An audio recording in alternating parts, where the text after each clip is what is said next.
Como creyentes en Jesucristo, hermanos, ¿cuál creen que debería ser nuestra mayor preocupación en este momento?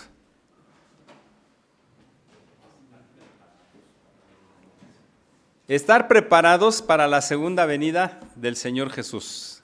Claro, para nosotros a lo mejor nada más con decir para la venida del Señor será más que suficiente, pero hay que entenderlo, es la segunda venida. Pero viene como consecuencia de esto. ¿Realmente estamos preparados para recibir al Señor Jesús, hermanos?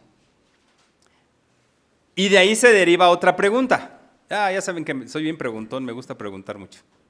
¿Qué significa estar preparados para recibir al Señor Jesús, hermanos? ¿Por qué? Porque a lo mejor pudiéramos pensar que estar preparados para recibir al Señor significa orar mucho, leer mucho la Biblia, cantar mucho, ¿sí? Inclusive regocijarnos en la alabanza. Pero eso no es estar preparados, hermanos. Esa es una parte de la preparación que debemos tener. Inclusive ni siquiera podríamos considerar que fuera lo que el Señor está esperando de nosotros, porque si fuera así, hermanos, no nos pediría muchas cosas de las que nos pide. Entonces tendríamos que considerar, hermanos, estas preguntas porque ¿cuánto será que falte para la segunda venida del Señor Jesús, hermanos? ¿Recuerdan qué dijo él mismo antes de irse? Voy. Sí, pero antes, aparte de eso, aparte de voy a preparar un lugar, dice, voy a ir, pero voy a regresar pronto. Y en otra ocasión dijo, no va a pasar esta generación antes de que yo regrese. ¿Cuántos años dura una generación, hermanos? 60 años aproximadamente dura una generación, más o menos. Si consideramos que el Señor Jesús murió a los 33 años, 60 años serían 90. Ya Jesús ya vino. Ya estamos por demás aquí porque ya Jesús vino. Obviamente, hermanos, Jesús no hablaba de manera literal, ¿sí? Era una manera simplemente de expresar que había que estar, no pensar tanto en cuánto tiempo falta para la venida, porque ese es otro problema que se ha generado en muchos creyentes. Estar preocupados cuánto tiempo falta para el regreso de Jesús. Cuando a nosotros, hermanos, en casa nos dicen, te voy a ir a visitar, ¿en qué estamos pensando con la visita? ¿Estamos pensando en el día en que va a llegar? ¿O eso ya es lo último en lo que pensamos? A ver, hermanas, coméntenos, ¿en qué piensan cuando les dicen, vamos a suponer, va a venir un familiar a visitarles? ¿En qué están pensando? En arreglar la casa. ¿Nada más en arreglar la casa? La comida, ¿qué le voy a preparar? ¿Sí? Vamos a pensar que es un familiar que tenía mucho tiempo de no verles. ¿Qué le van a preparar? Lo que más le gusta. Alguien diría, le vamos a preparar lo más típico de aquí, de donde estamos, pero pues si a lo mejor eso ya ni le gusta, no, hay que pensar en lo que le gusta. Ajá. Y no solamente, pensaríamos en arreglar la casa, pero ¿qué significa arreglar la casa, hermanos? O hermanas, en este caso le pregunté a las hermanas, ¿verdad? Limpiar, sacudir, ¿mande? Reacomodar, más que acomodar, reacomodar. Hay que preparar, por ejemplo, la recámara donde va a estar la visita. Y hay que disponer de todo lo necesario para que la visita esté bien. Hay que cambiar sábanas, cobija, dependiendo de la temporada, ¿no? Si es temporada de calor, ropa de cama apropiada. Si es época de frío, igual. O sea, es toda una preparación, no es nada más decir, sí, viene para tal día y vamos a sentarnos a esperar ese día a que venga y a ver qué pasa. No creo que tengan esa mentalidad, ¿verdad? Sobre todo nuestras hermanas, que si son bien hacendositas, desde que saben que va a venir, desde ese momento ya están elaborando toda una estrategia, una logística para el día en que va a llegar la visita. ¿Sí? ¿Y nosotros los varones? ¿En qué pensaremos cuando decimos, vamos a recibir una visita? ¿Saben en qué pensamos nosotros los varones, hermanos? En nada. Sí, o sea, hay que ser sinceros, hermanos, porque pues le dejamos todo a la esposa y estamos al pendiente nada más de lo que la esposa nos diga, pero nosotros no estamos, ay, ¿sabes qué, mujer? O ¿sabes qué, mi vida, mi cielo? Como le digamos, oye, ¿qué se necesita acá y allá? No estamos movidos ya cuando sabemos que hay que llegar y si hay que ir a recogerlo al aeropuerto, bueno, me preocupo, pero ya me preocupo hasta unos 2 días o 3 días antes de que sea el viaje, ¿sí? O sea, son diferentes maneras de ver las cosas. Y sin embargo, diríamos, estamos preparándonos para la llegada de la visita. Por eso les digo, hermanos, el esperar la segunda venida del Señor Jesús no es pensar cuánto tiempo falta, porque ahí ya estamos en un problema. ¿Por qué, hermanos? ¿Por qué estamos en un problema si pensamos en la fecha en la que va a regresar Jesús? Nadie sabe la fecha, exactamente, nadie sabe la fecha, ¿sí? Y ese es un problema. ¿Por qué? Porque estamos ante la incertidumbre. Si Jesús decía, no va a pasar esta generación antes de que regrese, y estamos viendo que si lo tomamos literalmente, pues eso ya se dio por hecho, pues imagínense ahora, hermanos, que prácticamente son 2000 años después de ese acontecimiento. En el 2030 aproximadamente, no, 2033, se cumplen 2000 años de la muerte del Señor Jesús, aunque el otro día comentábamos, aunque por ahí hay quienes, con tal de meter cizaña ahí en la historia, en la cronología bíblica, dicen que Jesús no nació en el año 0, sino en el -4. ¿Sí? O sea que en realidad Jesús no tenía 33 años cuando murió, sino tenía más edad. Pero bueno, no vamos a meternos en ese tipo de especulaciones. El chiste es que Jesús murió en una fecha particular. Y bueno, pero hermanos, si para esta época en la que se escribe el Evangelio y las cartas de Pablo, por ejemplo, que también habla de la segunda venida, ya este evento estaba cercano, hoy en día, hermanos, está más cerca que nunca. ¿Cómo sabemos que está más cerca que nunca la segunda venida del Señor Jesús, hermanos? ¿Recuerdan el mensaje de Jesús en Mateo 24? ¿Qué dijo de todo lo que iba a acontecer, hermanos? ¿Qué señaló? Bueno, una de las cosas que dijo es, no se dejen engañar, tengan cuidado porque va a haber esto y esto y esto y esto. Segunda situación, ¿qué más dijo?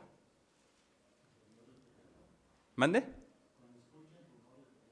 ¿Pero qué? ¿Qué va a pasar? ¿Cuál es la actitud cuando escuchemos de guerras, de rumores de guerras, cuando escuchemos de hambres, de pestes, de terremotos? Versículo número 8. Esto será principio de dolores. Y Jesús está hablando de los dolores de parto.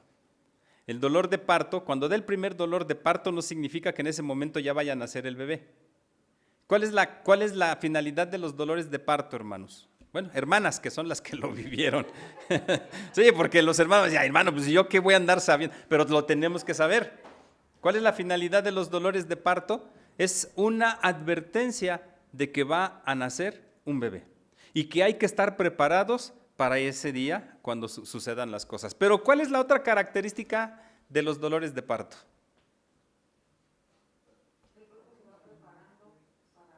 Bueno, el cuerpo se va preparando para ese evento. Se van haciendo más intensos y más frecuentes, ¿sí?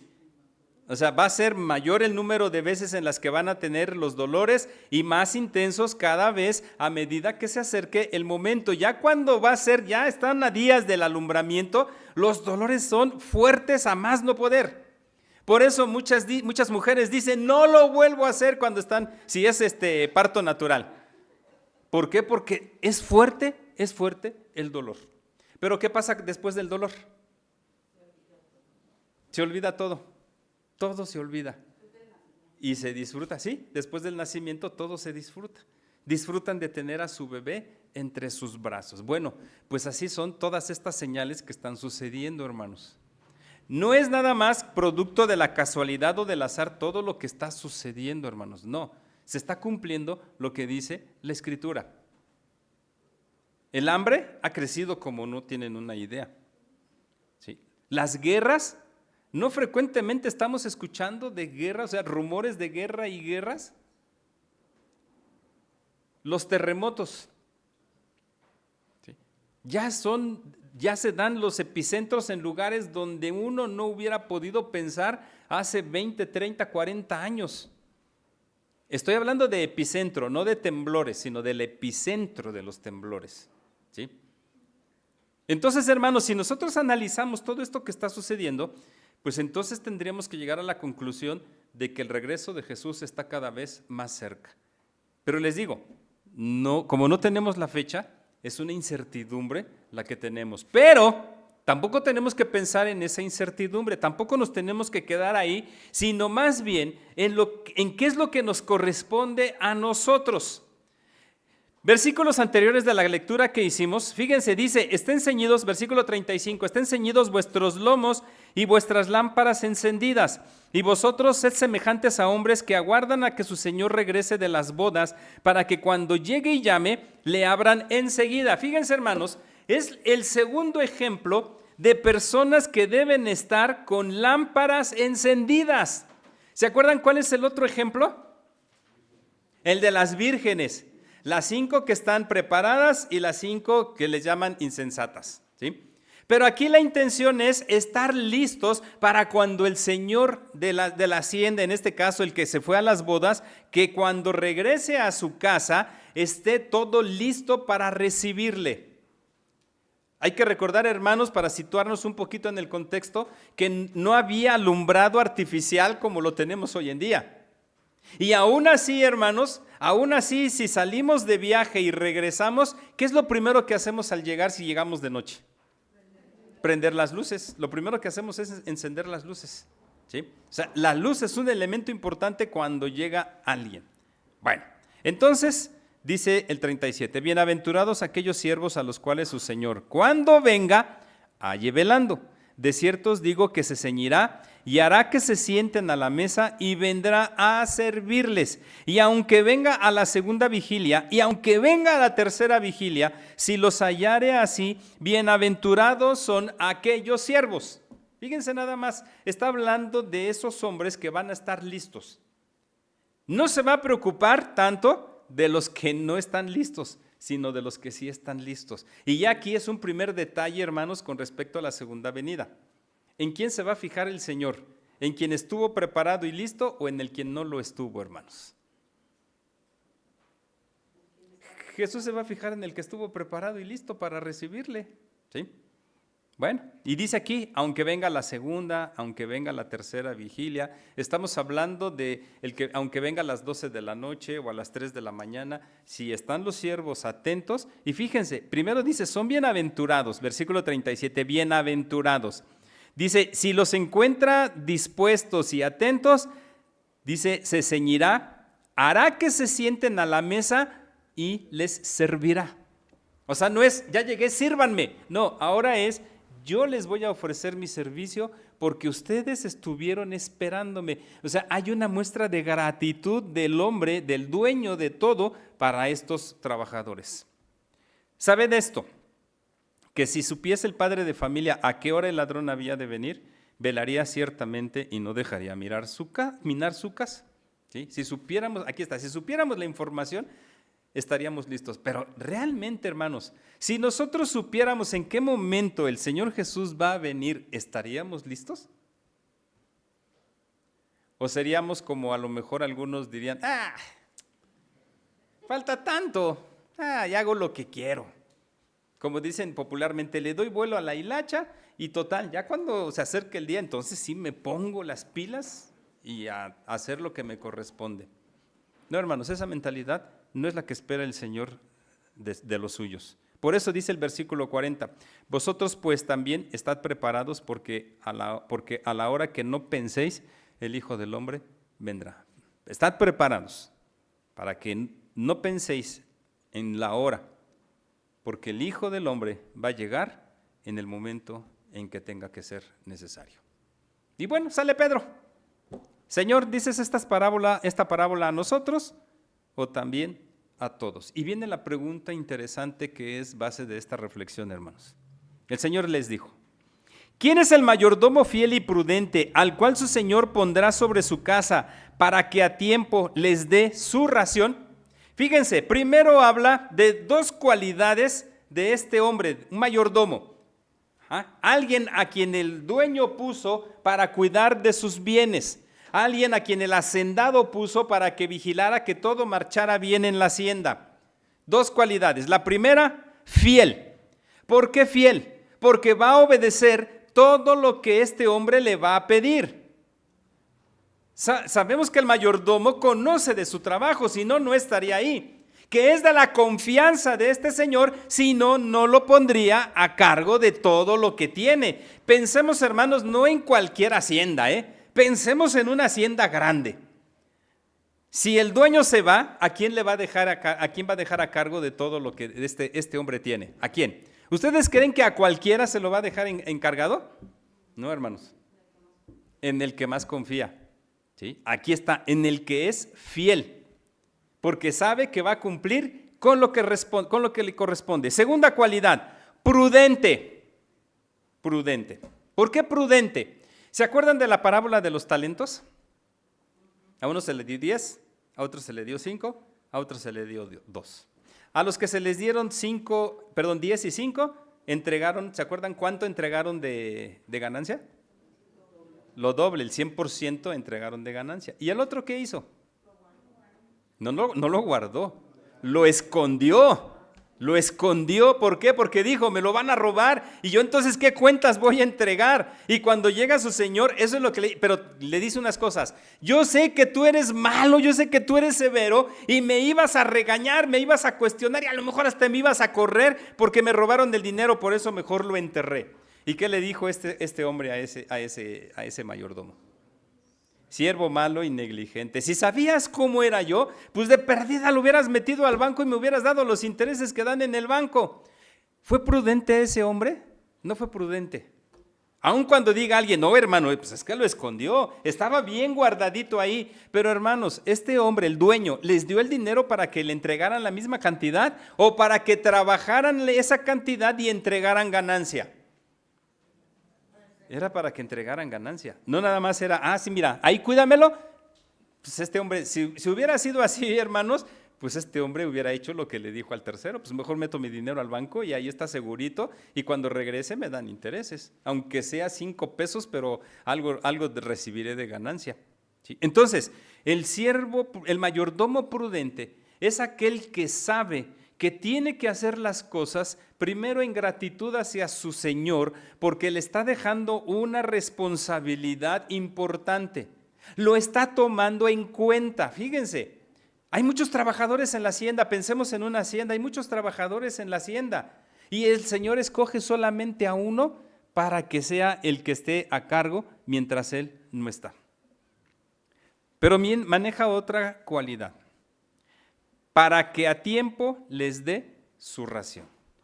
O sea, no solamente es cuidar los bienes, sino por otro lado cuidar de toda la gente que está en la hacienda. Fíjense, 2 cosas entonces, hermanos.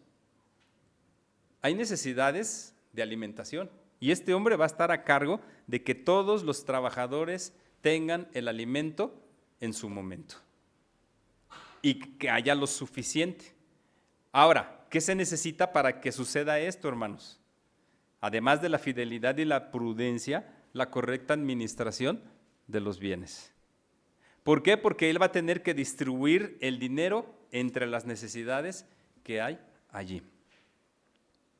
Bienaventurado el siervo al cual, cuando su señor venga, le halle haciendo así. ¿Haciendo qué? ¿Haciendo qué, hermanos?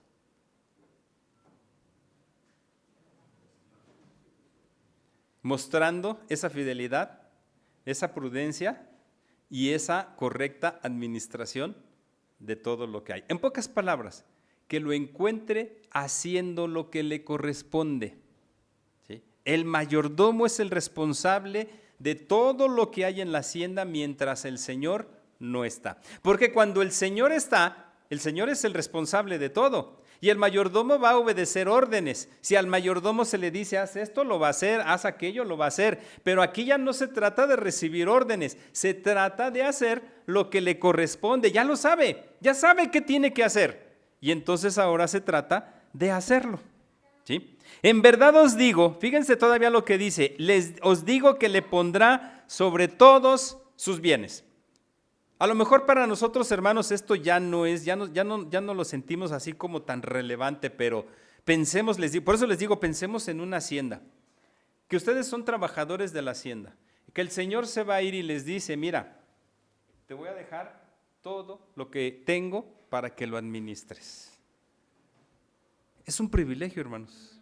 Es un privilegio para el mayordomo que recibe esta encomienda.